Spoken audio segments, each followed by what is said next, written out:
ఏపీని అభివృద్ధి దిశగా పరుగులు పెట్టించేందుకు కృషి చేస్తున్నట్లుగా మంత్రి కొండపల్లి శ్రీనివాస్ తెలిపారు. కూటమి ప్రభుత్వం ఏర్పడిన సంవత్సర కాలంలోనే సంక్షేమ ఫలాలను ప్రజలకు చేరవేశామన్నారు. రానున్న రోజుల్లో ప్రజలకు పారదర్శక పాలన అందించడంలో రాజకీయ నాయకులు, అధికారుల సమష్టి బాధ్యతతో పనిచేయాలంటున్న మంత్రి కొండపల్లి శ్రీనివాస్తో మా ప్రతినిధి శ్రీధర్ ఫేస్ టు ఫేస్. కూటమి ప్రభుత్వం ఏర్పడి 12 మాసాలు అయితే కంప్లీట్ అయింది. ఈ నేపథ్యంలోనే కూటమి ప్రభుత్వంలో శాఖ మంత్రిగా కీలక పాత్ర పోషించారు. యువ మంత్రిగా అలాగే రాష్ట్రంతో పాటు జిల్లాని అభివృద్ధి పదంలో నడిపించినటువంటి మంత్రి గారు ఉన్నారు. అడిగి తెలుసుకునే ప్రయత్నం చేద్దాం. సార్ చెప్పండి, ఈ 12 నెలల కాలంలో ఇటు రాష్ట్రంలో కావచ్చు, జిల్లాలో కావచ్చు, అభివృద్ధి పదంలో ఏ విధంగా ముందుకు తీసుకువెళ్లారు, ఇంకా ఏ విధంగా తీసుకెళ్లబోతున్నారు, ఏంటి సార్? ముఖ్యంగా ప్రభుత్వం ఏర్పడి సంవత్సరం కాలం అయింది. ఆంధ్రప్రదేశ్ రాష్ట్ర ప్రజానీకంగా అందరికీ కూడా ముఖ్యంగా మన ధన్యవాదాలు తెలియజేసుకోవాలి. ఎందుకంటే ఈ రాష్ట్రాన్ని ఒక దుర్మార్గమైన పరిపాలన నుంచి మనం కాపాడుకున్నాం. రాష్ట్ర భవిష్యత్తు లేకుండా రాష్ట్రాన్ని తాకట్టు పెట్టి రాష్ట్ర అభివృద్ధిని కనుమరుగు చేసి పరిపాలన చేసినటువంటి ప్రభుత్వం నుంచి విముక్తి చేకూరుస్తూ చాలామంది యువకులు ఈరోజు రాష్ట్ర అభివృద్ధిని కాపాడుకోవడానికి నిలబడి గ్రామాల్లో ఎలక్షన్ బూతుల్లో నించొని 93% మ్యాండేట్ ఇచ్చినటువంటి ప్రజానీకానికి ముఖ్యంగా నేను ధన్యవాదాలు తెలియజేసుకోవాలి. ఎందుకంటే ఈరోజు నేను చూస్తున్నాను, మొదటిసారిగా శాసనసభ్యుడిగా అయ్యాను. నాకు మంత్రిగా ఒక అవకాశం కల్పించినట్టు గౌరవ ముఖ్యమంత్రి వారు చంద్రబాబు నాయుడు గారు పరిపాలన ఏ రకంగా చేయాలి, ఎలాంటి అభివృద్ధి ప్రజలకు ఇవ్వాలి, సంక్షేమం అభివృద్ధి 2 కళ్ళుగా భవిష్యత్తు కల్పించే దశగా ఈరోజు రాష్ట్రాన్ని ముందుకు తీసుకెళ్తున్నటువంటి గౌరవ ముఖ్యమంత్రి వారు చంద్రబాబు నాయుడు గారు అహర్నిశలు మనం చూసిన సంవత్సరం వ్యవధిలో ప్రజల మధ్య ఉండుతూ ప్రజలతో పాటు పరిపాలన చేస్తూ ప్రజలకు ఏం కావాలో వెంటనే తెలుసుకుంటూ చేస్తున్న ప్రతి అభివృద్ధి కార్యక్రమం అవ్వచ్చు, సంక్షేమ కార్యక్రమం అవ్వచ్చు, ప్రజల ద్వారా సర్వే తెచ్చుకొని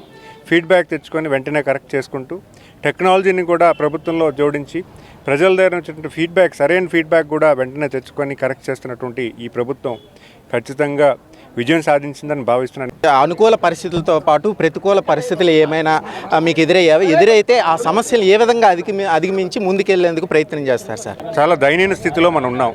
రాష్ట్రాన్ని అప్పుల బాటలో తీసుకువెళ్ళిపోయి రాష్ట్రానికి సుమారు 10 లక్షల కోట్ల అప్పుభారం తీసుకెళ్లడమే కాకుండా 1,50,000 కోట్ల పెనుభారం కూడా రాష్ట్రానికి అప్పచెప్పారు. ఎంతో మందికి పేమెంట్స్ గత ప్రభుత్వంలో ఇవ్వకపోతే ఈ ప్రభుత్వం వచ్చిన వెంటనే దాన్ని ఎలా ఇవ్వాలి, ఏ రకమైన ఇవ్వాలి అని సమకూర్చడానికే చాలా పెద్ద సమస్యగా గౌరవ ముఖ్యమంత్రి వారు తీసుకొని దాన్ని ఎట్టి పరిస్థితుల్లో ఆ కుటుంబాలు నిలపాలి, ఆ కుటుంబాలకి ఏదైతే పేమెంట్ ఇవ్వాలో దాన్ని పెద్ద మనసుతో ఆయన ఎటువంటి ఇది లేకుండా చేయడం కూడా జరిగింది. మరి అది కాకుండా ఈరోజు పెన్షన్ కూడా పెద్ద ఎత్తున గౌరవ ముఖ్యమంత్రులు చేస్తున్నారంటే అది కూడా మనం గమనించాలి. చాలామంది అనుకుంటారు పెన్షన్స్ అని మాకు ఇవ్వలేదని, కానీ ఈరోజు ప్రభుత్వం సుమారు 33,000 కోట్ల రూపాయలు పెన్షన్స్ రూపంలో ప్రతి ఇంటికి కూడా పెన్షన్ ఇచ్చే కార్యక్రమం చేస్తుంది.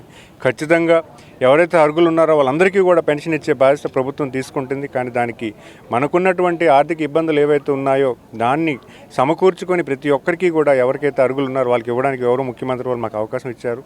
సో కనుక మీరందరూ కూడా గమనించాలి, ఈ ప్రభుత్వం చాలా చిత్తశుద్ధితో ప్రజలతో మమేకమై పరిపాలన కేంద్రీకృతం చేస్తూ ఈరోజు రాష్ట్రం అంతా పరుగులెత్తించడానికి పూర్తి స్థాయిలో కష్టపడుతుంది.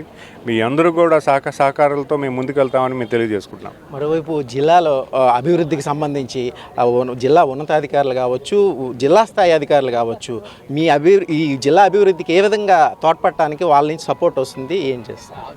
సో ఖచ్చితంగా ఈరోజు గౌరవ ముఖ్యమంత్రి వారు ప్రతి జిల్లాలో అధికారులతో కలిసి పనిచేసి ఈరోజు మనం అధికారులు అందరూ కూడా సమిష్టి పూర్తితో అటు రాజకీయ నాయకులు, అధికారులు అందరూ కలిసి పనిచేయాల్సిన అవసరం ఉందని మా అందరికీ కూడా దిక్సూచి ఇవ్వడం జరిగింది. సో ఖచ్చితంగా రాష్ట్రానికి పరిపాలన అనేది కూడా ఈరోజు ప్రజలతో కూడా మమేకమై చేయడం జరుగుతుంది. ఎక్కడున్నా కూడా మన సర్వే చేసుకుంటున్నారు, టెలిఫోన్ కాల్, IVRS కాల్స్లో ఎటువంటి సలహాలు సూచనలు ఉన్న ప్రజల దగ్గర తీసుకుంటున్నారు.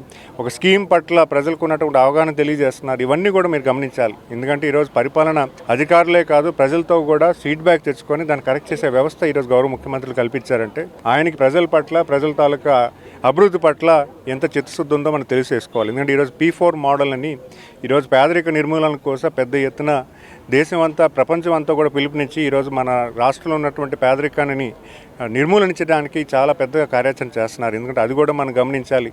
ఒక సంవత్సరం వ్యవధిలో ఇన్ని పాలసీస్, ఇన్ని రోడ్ మ్యాప్లు తేవడం అంటే చిన్న విషయం కాదు. ఆయన ఎంతో రాత్రింబవలు కష్టపడి పనిచేసి ఆఫీసుల్లో కూర్చొని ఆఫీసుల్లో మాట్లాడుతూ మల్టిపుల్ టైమ్స్ కూర్చొని డిస్కషన్ చేసి ఒక పాలసీని తీసుకురావడం జరిగింది.